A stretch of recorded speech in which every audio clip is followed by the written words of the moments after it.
துர்க்கையம்மன்தாயே துணையாக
அந்த மாதுமைக்கு இடபாகம் அளித்த நீதான்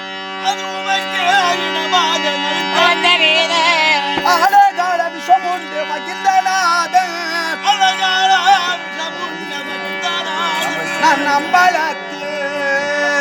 நான் நம்பலத்தில் ஒரு அடியா நடித்திடும் போதன்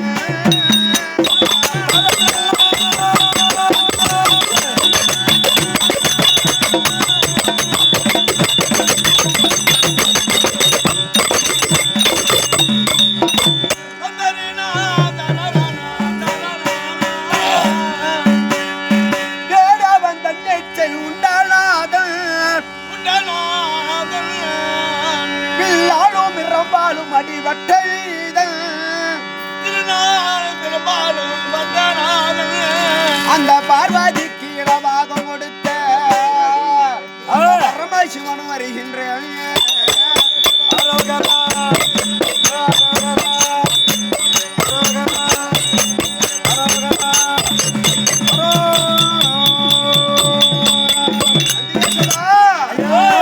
நான் அகில லோகநாத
வணக்கம் தனக்கு அழகாகட்டும்.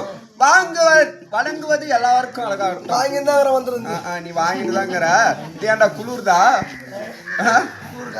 ஓஹோ சரி தம்பி, இது என்னடா சபை? என்ன சபை?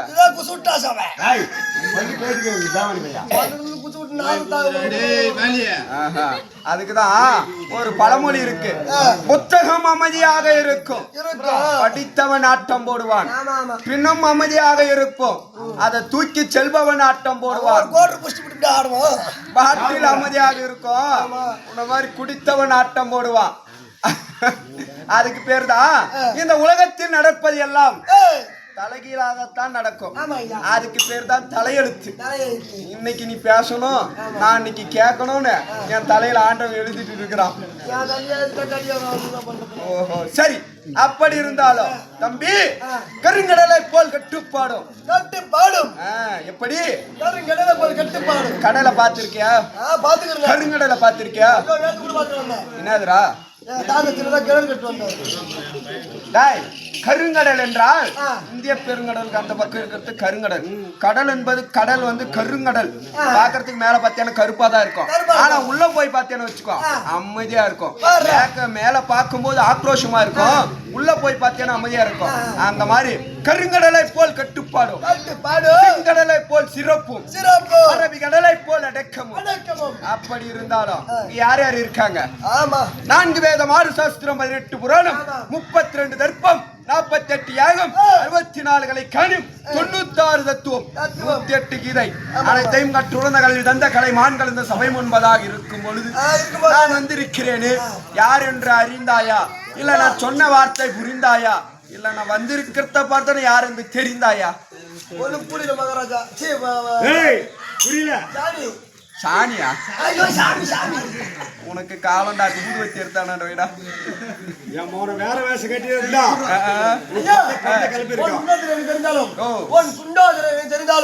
மக்களுக்கு தெரிய வேண்டும், சொன்னால் மறுவேஷம் இல்ல.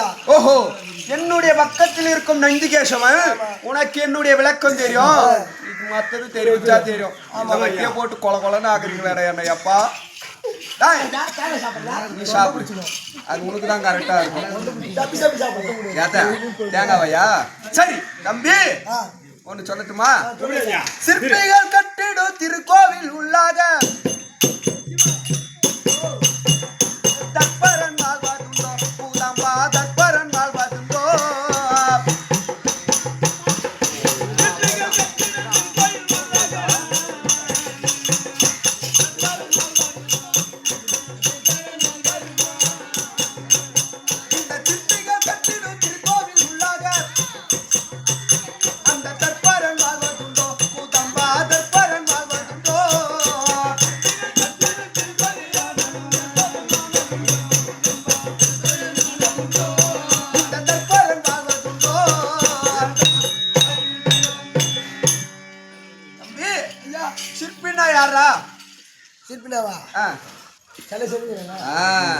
இப்பதான் அறிவு இருக்கிற மாதிரி பேசுற. யாரு? சிற்பியால தான் சரியா தம்பி? சிற்பிகள் வேலை வந்து சாதாரணமா வராது. சிற்பியோட அருள் வேணும்னா விஸ்வகர்மாவுடைய அருள் இருக்கணும். விஸ்வகர்மா யார் தெரியுமா? அந்த காலத்தில் தேவர்களுக்கு எல்லாருக்கும் சிலை செய்து தந்தவர், கோட்டை கட்டி தந்தவர், சிலையை செய்தவர். திருப்பதியில இருக்குது பாரு, அந்த சாமியை செஞ்சவரே அவர் தான் விஸ்வகர்மா. ஆமா, அப்படியேப்பட்ட விஸ்வகர்மாவுடைய அருள் இருந்தாதான் சிற்பி ஆக முடியும். பரவாயில்லையே, அவர் கொஞ்சமான இருக்குதாட்டு. சரி, சிற்பிகள் கட்டிடும் திருக்கோவில் உள்ளாக சாமி இருக்கா? கோயில் உள்ள ஓஹோ, அந்த சாமியானது கோயில் உள்ள இல்லன்றியே, வேற எங்க இருக்குன்னு கேக்குறியா? என்னத சொல்லணும்? சாமி எங்க இருக்குன்னு உனக்கு தெரியல, அந்த கோவில் உள்ள சாமி இல்லன்னு சொல்றியே, வேற எங்க இருக்குன்னு கேக்குறியா? தம்பி, அந்த சித்த சலங்களில் இருக்கின்ற தெய்வம் போல் இந்த சுத்த சலங்கள் உண்டோ, பூதம்பா சுத்த சலங்கள் உண்டோ.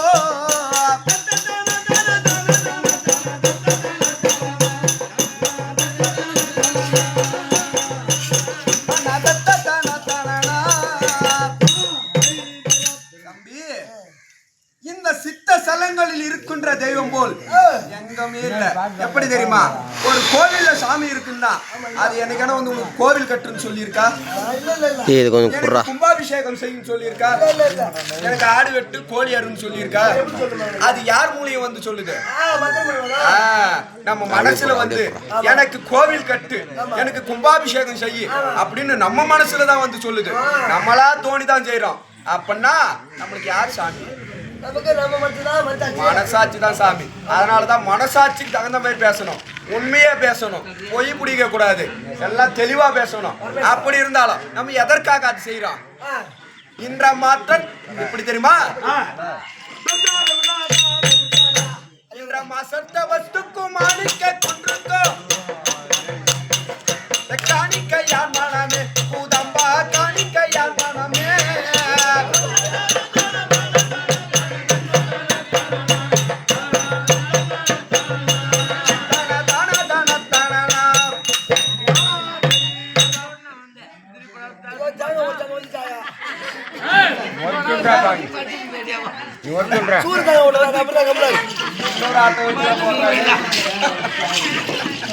எப்படி நம்ம இந்த தெரு கூத்தான கூத்தாடுறோமே, தில்லையில் ஆடினார் அன்று ஒரு கூத்து. இன்றைக்கு நம்ம அதை பார்த்து ஆடுறோம், தெருவுல தெரு கூத்து. அது எதற்காக ஆடுறோம்? என்ற மாசற்ற வஸ்துக்கு மாணிக்க குன்றுக்கு இந்த ஒரு ஜான் வயிற்றுக்குதான். எப்படி அந்த பணம் எப்படி தெரியுமா? பசித்தவரை பார்த்து சிரிக்கும் பாவி பணமாடா. இந்த பொறமையாலை வாழ்வதற்கு வேற வழியும் இல்லடா. நம்ம பசி பசின்னு சொன்னோம்னு வச்சுக்கோ, அந்த பணம் நம்மளை பார்த்து சிரிச்சுக்கிட்டே இருக்கும். அந்த பணமும் இல்லைன்னா உங்களுக்கு வேற வழியே இல்லை. அதான் அவங்களோட சேராதன்றது. ஏன் கலத கத்துற மாதிரி கத்துற? அந்த மாதிரி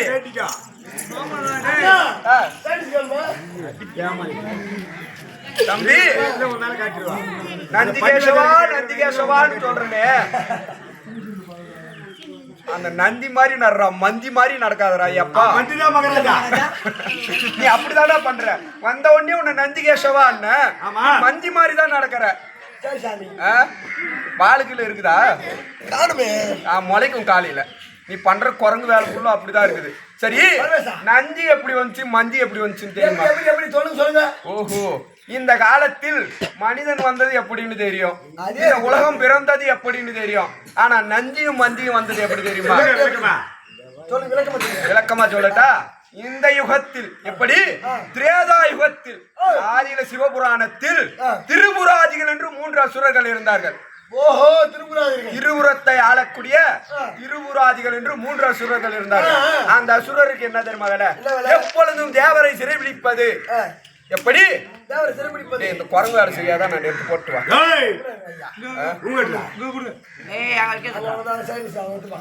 நான் சாப்பிடுறேன். எப்படி? திருபுராதிகளுக்கு என்ன வேலை? எப்பொழுதும் தேவரை சிறைபிடிப்பது, அடியோ தண்டமால அடிப்பது, அவர்களை துன்புறுத்துவதுதான் யாருக்கு வேலை? திருமுராதிகளுக்கு வேலை. அந்த தேவர்கள் வந்து என்ன தெரியுமா சொன்னாங்க? முக்கோடி, எப்படி 33 தேவர்கள் எல்லாம் சேர்ந்து ஈஸ்வரன் இடத்துல வந்து சொன்னாங்க. யார் இடத்தில்? என்னிடத்தில். வந்து என்ன தெரியுமா சொன்னாங்க? திருபுராணத்தை ஆளக்கூடிய திருபுராதிகள் இருக்கின்றார்கள் 3 அசுரர்கள். அவர்கள் என்ன வேலை தெரியுமா? எப்பொழுதும் எங்களை துன்புறுத்தி கொண்டே இருக்கிறார்கள். அவர்களுக்கு ஏதான ஒரு யோசனை செய்ய வேண்டும், இல்லைன்னா அவங்களை அழிக்கணும். ஏய், அரக்கல்கள் யார் தெரியுமா? என்னுடைய பக்தர்கள். அசுரர்களாக இருந்தாலும் எனக்கு பக்தர்கள், அவங்களை அழிக்க கூடாது, ஏதான ஒரு உபதேசம் செய்யலாம். அப்படி என்று தேவர் மூவர் எல்லாரையும் கூட்டிக் கொண்டு மும்மூர்த்தி தேவரும் சென்றோம். எப்படி? 4 வேதத்தை 4 குதிரையாகவும், எப்படி 4 வேதத்தை 4 குதிரையாக கொண்டு தேர் மீதல் ஏறி சண்டைக்கு போறோம். ஆனா எல்லாரையும் கூப்பிட்டோம், யார் ஒருத்தர் மட்டும் கூப்பிடல. என்னுடைய பிள்ளையாக இருக்கக்கூடிய பிள்ளையார் அப்பனை கூப்பிடல. அவரை கூப்பிடாத காரணத்தினால் அவர் என்ன தெரியுமா சென்றார்? அவருடைய வாகனமாக இருக்கக்கூடிய பெருச்சாளி, அந்த பெருச்சாலியை அனுப்பி நாங்க தேர் போற வழியில ஒரு குழிய தோண்டி வச்சார். அந்த பள்ளத்தில் போய் சக்கரமானது உட்கார்ந்து அந்த அச்சாணி உடைந்து விட்டது தேருக்கு. அச்சாணி உடைந்த உடனே தேர் ஒரு புறம் சாஞ்சிச்சு. ஒரு புறம் சாஞ்சிக்கிச்சு. அந்த பள்ளத்துல உட்கார்ந்த உடனே அச்சாணி உடைந்த உடனே தேர் ஒரு புறம் சாஞ்சு விட்டது. அப்பொழுது என் மைத்துனர் பார்த்தார். என்ன தெரியுமா சொன்னாரு?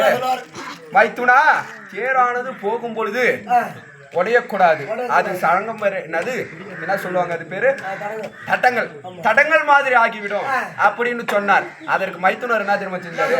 அப்பதான் ஒரு வலுவான மிருகமாக இருக்க வேண்டும், வருங்காலத்தில் அதை வணங்கவும் வேண்டும் அப்படின்னு தான் நந்தியாக உருவெடுத்து. நந்திக்கு எங்க பலம்? திமிர்ல பலம். என்ன பேரு? திமிர்ல பலம். அந்த மாதிரிதான் அப்பதான் எடுத்தாரு. யாரு? என்னுடைய மைத்துனன் மகாவிஷ்ணு. என்னதுரா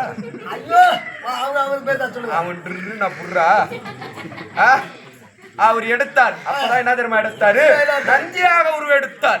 ஒரு மாடாக உருவெடுத்து அந்த திமுறால அந்த அச்சாணியை தூக்கி அந்த தேரை நிலைநாட்டினார். அப்பதான் நான் சொன்னேன், இந்த யுகத்தில் நீ நந்தியாக இருந்து என்னை காத்தாய் அல்லவா? இந்த யுகத்தில் திரேதா யுகத்தில், நான் கிரேதா யுகத்தில் நான் உனக்கு மந்தியாக வந்து காக்கிறேன். மந்தியா. அதனாலதான் அவரு ராமராக பிறக்கும் பொழுது நான் போய் அனுமாராக பிறந்தேன். அவர் எனக்கு பணிவிட செஞ்சார் தெரியுமா? நந்தியா எனக்கு பணிவிட செஞ்சார். அத போய் நான் மந்தியா அவருக்கு பணிவிட செஞ்சேன். அதுக்குதான் அந்த காலத்துல நந்தி வந்துச்சு, பின்யுகத்தில் மந்தி வந்துச்சு. அந்த நந்தியை வைத்து தேர நேரா போச்சு. அப்பயும் அவர் அடங்கல. யாரு? விநாயக பெருமாள். அப்பயும் நம்மள நினைக்காத போறான். ஏன் தேங்காய் காசுக்குதா? எப்படி சண்டைக்கு போனார். அப்ப பார்த்தாலும் நம்ம பேச்ச கேட்காம அப்பயும் தந்தை போறாரு பத்தியா? நம்ம திருட்டு புத்தி அவரும் புரியலையே அப்படின்னு சொல்லி ஒரு கோமாளியாக உருவெடுத்து என் மைத்துனர் மோளம் அடிச்சுக்கிட்டே போறாரு முன்னாடி சண்டைக்கு போகும்போது. அப்போ அவர் ஒரு கோமாளியாக உருவெடுத்து. யாரு? விநாயகர் கோமாளியாக உருவெடுத்து ஆனார். கோமாளி எப்படி ஆடும்? அது ஆண்ட யாருக்கான எல்லாருக்கும் சிரிப்பு தான் வரும். கோமாளி ஆனா சிரிப்பு வராதவங்களுக்கு தான் சிரிப்பு வரும். அப்படி அவர் ஆடுறதை பார்த்து தன் மகன் இப்படி ஒரு வேடமிட்டு ஆடுகிறானே அப்படி என்று சிரிச்சேன். ஆமா, ஈசனானவர் எப்பொழுதும் சிரிக்க கூடாது. ஏன்னா அவர் வாயில அக்னி சுவாலை வீசிக்கொண்டு இருக்கிறது. அக்னி இப்ப வந்து கேஸ்ன்றாங்க, அது மாதிரி அக்னி சுவாலை. அவர் நெற்றிக்கல் எரிஞ்சுக்கிட்டே இருக்கும். அப்பதான்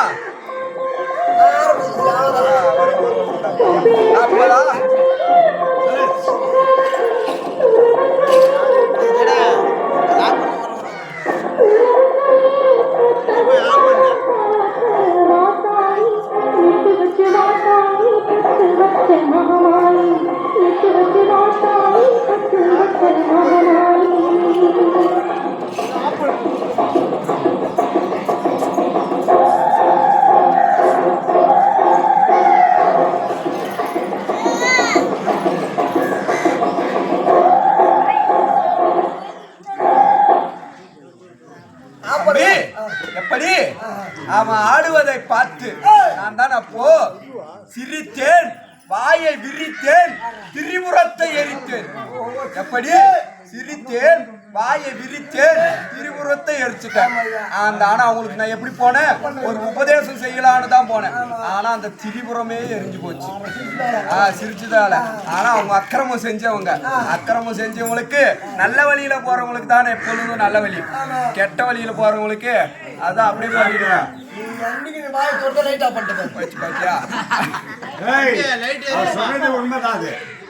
கெட்டவங்களுக்கு கெட்டதுதான் வரும். அப்படிதான். அப்படியே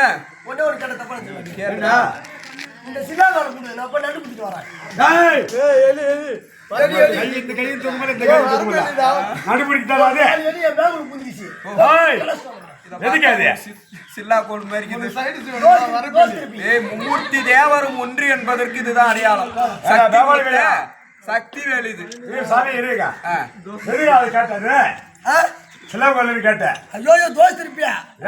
ஒரு முட்டை தோசை சொல்லி சாப்பிட்டு எந்த புத்தி போகுது பத்தியா?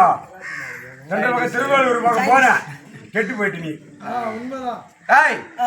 அப்படி இருந்தாலும் இப்ப நான் வந்திருக்கிறேன் யார் என்று விளக்கம் தெரிந்ததா?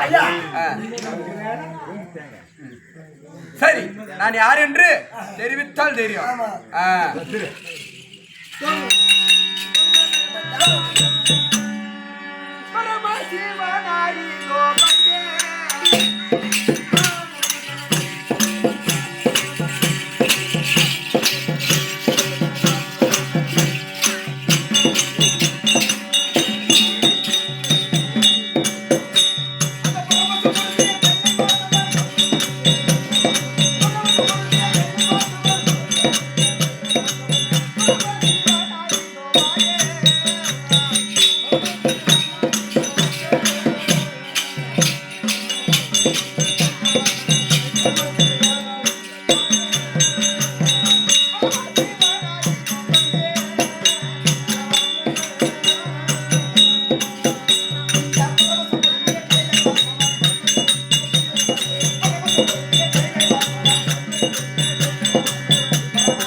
என்னுடைய விளக்கம் என்னவென்று புரிந்தாயா? ஓ தம்பி, பராபரத்தில் பரம் தோன்றி மலையிலிருந்து வந்திருக்கிறன்னு பலாப்பழத்துல பழம் தோன்றினாத எப்படி? பராபரம் என்றால் ஒண்ணுமின்றாத வெற்றிடத்தில். அப்படின்னா ஆதியில் சக்தி தோன்றான் முன்னே வெற்றிடம் ஒன்று தோன்றியது. அது பேர் தான் பராபரம். வெற்றிடம்னா யாருக்கும் தெரியாது, பராபரம்னாலும் யாருக்கும் தெரியாது. அது இருக்கிற செய்யுள் அப்படி. பராபரத்தில் பரம் தோன்றி, பரத்தில் இந்த சிவன் தோன்றி, சிவனால் சக்தி தோன்றி, சக்தியில் நாதம் தோன்றி, நாதத்தில் விந்து தோன்றி, விந்துவில் விஷ்ணு தோன்றி, விஷ்ணுவில் பிரம்மா தோன்றி, பிரம்மாவில் ஆகாயம் தோன்றி, ஆகாயத்தில் அப்பு தோன்றி, அப்புவில் விருதி தோன்றி, விருதியில் வாயு தோன்றி, வாயுவில் அன்னம் தோன்றி, அன்னத்தில் என் கண்ணே ஓடுவன நரப்பன பரப்பன என்று சொல்லத்தக்க 84 லட்ச ஜீவன் அனைத்துக்களுக்கும் படி எழப்பவன் ஒருவன். எப்படி? படி எழப்பவன் ஒருவன், பாதுகாப்பவன் ஒருவன், படைப்பவன் ஒருவன். அப்படி மும்மூர்த்தி தேவரில் ஒருவராக விளங்கக்கூடிய நான் தான் 2011 நேத்திரம் படைத்த பரம கடவுள்.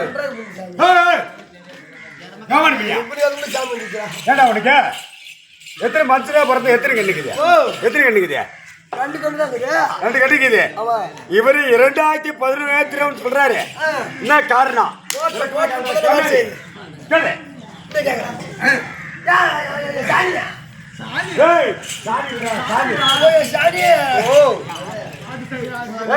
ரெண்டு கண்ணு படிச்சுக்கிறாங்க. உனக்கு மட்டும் அவ்வளவு கண்ணு சொல்ற எப்படி வந்துச்சு? வா இங்க. எப்படி? நான் உனக்கு மேலடா எப்பா. வா, வேஷம் தான் இந்த வேஷம். வா. எப்படி? எனக்கு இருப்பது 2 நேத்திரம், உனக்கு மட்டும் எப்படி 2011 நேத்திரம்? தம்பி, 2011 நேத்திரம் சொன்னா என்ன பண்ற?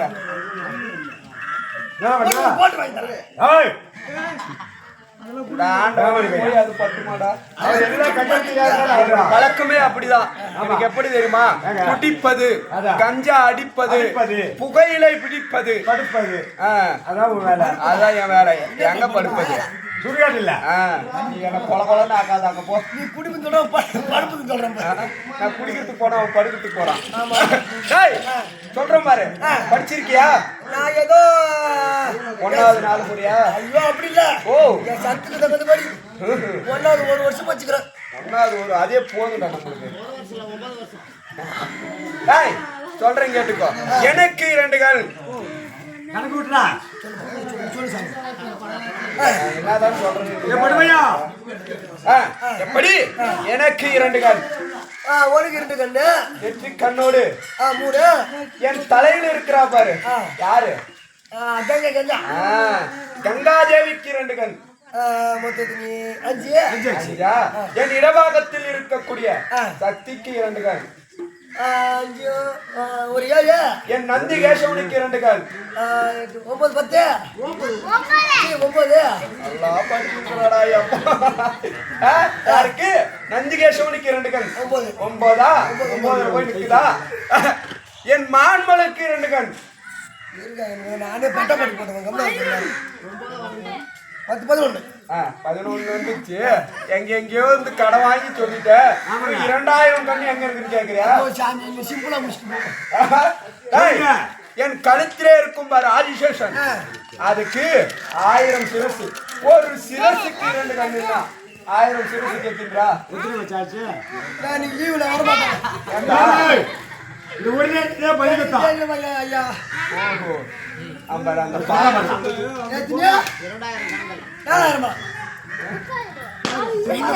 அடிச்சது இல்ல அந்த பையன் என்ன சொல்றான் இவனா அது முட்டு மேல அடிச்சாருல்ல வரம்பரவுல என்ன சொன்னாங்க கால்ல குடுங்க அவன் கை இப்படி ஈத்து சொல்லு ஆல்ரெடி பேண்டேஜ் போட்டுக்குதுறாடி எப்படி என் கழுத்தில் இருக்கக்கூடிய ஆதிசேஷனுக்கு 1000 சிரசு ஆமா